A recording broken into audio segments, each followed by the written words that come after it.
lebih utamanya seperti ini, lebih baiknya tuh seperti ini kayak gitu. Itu untuk hadis dhaif ya.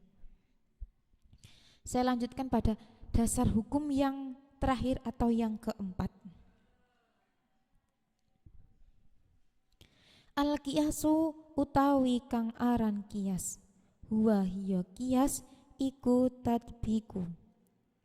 Nocokake perkara. Iku tadbiku amrin nocokake perkara. Lam yujad kang ora den temu lahu kedue amrin.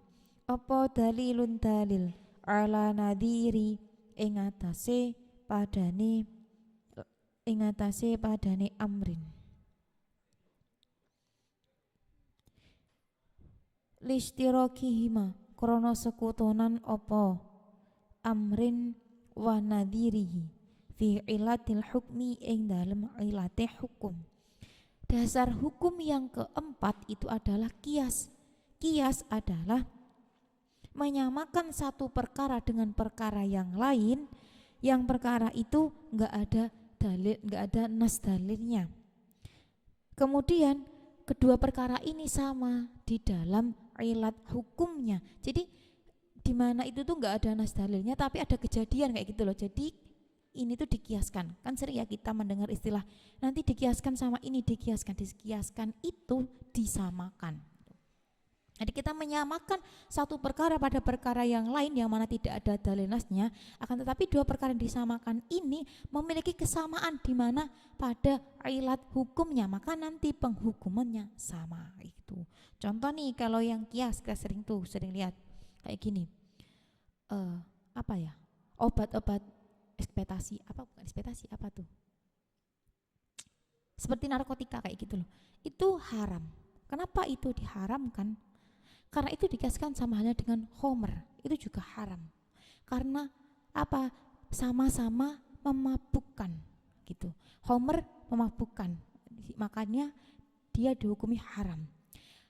Seperti zat-zat aktif seperti halnya narkotika itu juga haram karena dia juga memabukkan. Di sini tuh kesimpulannya setiap perkara yang memabukkan maka hukumnya haram. Maka dari itu adanya obat-obatan terlarang ini diharamkan karena dia dikiaskan pada hukum itu tadi, adanya homer yang mana sama-sama memabukkan, itu hukumnya haram. Itu namanya pengkiasan. Jadi ngilat hukumnya sama, di mana dia sama-sama menjadi perkara yang memabukkan, itu hukumnya haram. Itu tadi yang mana 4 hukum Islam ya. 4 dasar hukum Islam. Saya ulang sekilas. Di mana tadi kita telah mengetahui takrif dari Islam sendiri itu apa, kayak gitu. Yang mana meyakini adanya perkara yang dibawa Nabi Muhammad SAW itu adalah perkara yang diperintahkan oleh Allah. Ya, tanda kita untuk meyakini, perwujudan kita meyakini bahwa kita tuh yakin gak cuma di lisan kayak gitu loh. Tapi kita tuh juga menjalankan. Jadi yakin tuh gak cuma di lisan, tapi pikiran, hati semuanya satu laras kayak gitu. Kalau kalian yakin terhadap sesuatu, pasti kalian akan melakukan hal itu kayak gitu. Jadi kita yakin itu dengan cara kita mentaati perintahnya, menjauhi larangannya. Seperti tadi contoh saya, kalau kita lihat review produk storytelling seorang kreator mungkin, itu tuh kalau kita percaya pasti kita akan mengikuti langkah-langkah atau tips-tips yang dia bagikan. Itu namanya kita yakin, kita percaya kayak gitu. Sama kalau kita sama ke Islam juga kayak gitu. Kita percaya bahwa suatu hari nanti itu akan ada hari pembalasan, ada yaumul hisab, di mana semua apa yang kita lakukan diperhitungkan. Maka dari itu kita mengikuti perintahnya, menjauhi larangannya kayak gitu loh. Itu namanya kita percaya. Kalau sekedar percaya di lisan tapi nggak menjalankan, itu namanya kalian masih belum percaya, kayak nganggap oh iya benar juga sih, masuk akal, kayak sekedar itu kayak gitu loh. Jadi hati kalian belum meyakini. Itu tentang Islam. Hukum dasarnya tadi ada 4, maka di mana ini yang diambil yang mana? Keempatnya ini dipakai. Jadi kalau semisal di Al-Quran nggak ada secara detail, mungkin nggak ada secara detailnya, nanti lihatnya di hadis ini. Tapi meskipun seperti itu, hadis ini nggak bisa melebihi atau menyaingi adanya Al-Quran, karena Al-Quran itu hukum yang nomor 1 yang paling atas kayak gitu ya. Nanti kalau di hadis nggak pernah ada yang meriwayatkan hal seperti ini, baru turun lagi hukumnya ke ijma', kesepakatan para ulama gitu. Kalau ini belum pernah ada kesepakatan para ulama, maka hukumnya nanti dikiaskan seperti itu. Tapi untuk menafsiri sebuah hukum ini tidak boleh asal orang ya, maka dia yang harus benar-benar menguasai kaidah fikih seperti itu.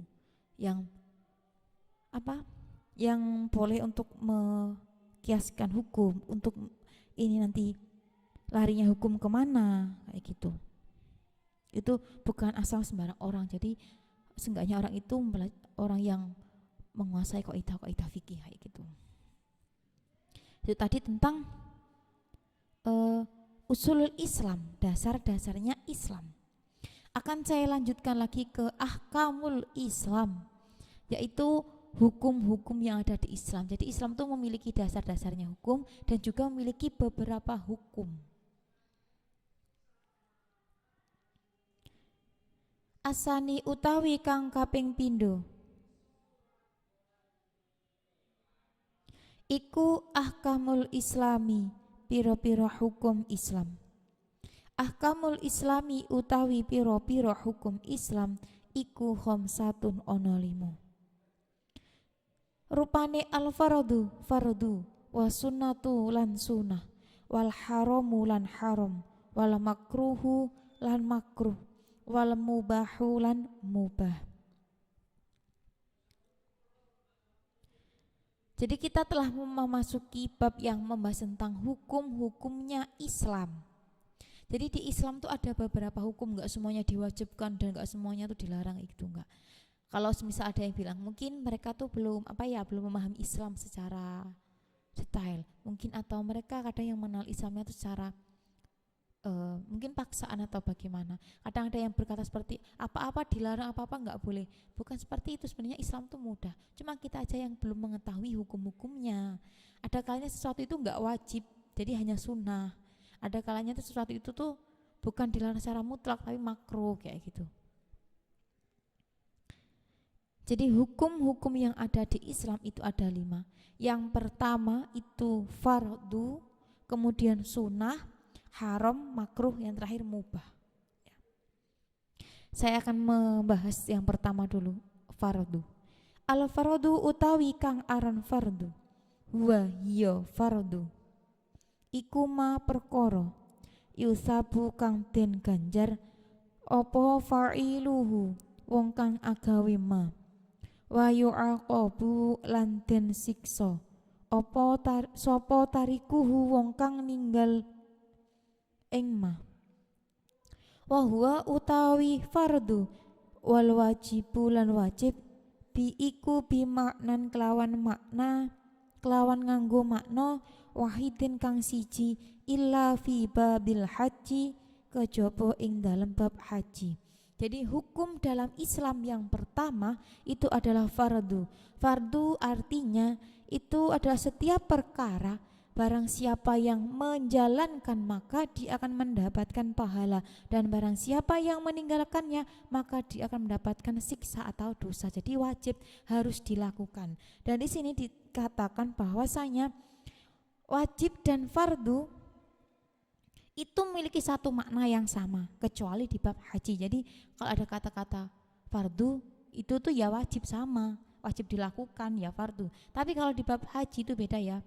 Wajib haji ada sendiri, fardu itu ada sendiri nanti. Fardu itu kayak rukun kayak gitu loh. Itu wajibnya haji itu ada sendiri. Itu di bab haji. Kalau untuk di selain itu semua tuh memiliki arti sama. Jadi sama-sama wajib dilakukan. Fardu itu berarti ya wajib kayak gitu. Contoh itu fardu seperti halnya nanti sholat fardu, sholat 5 waktu, puasa Ramadan,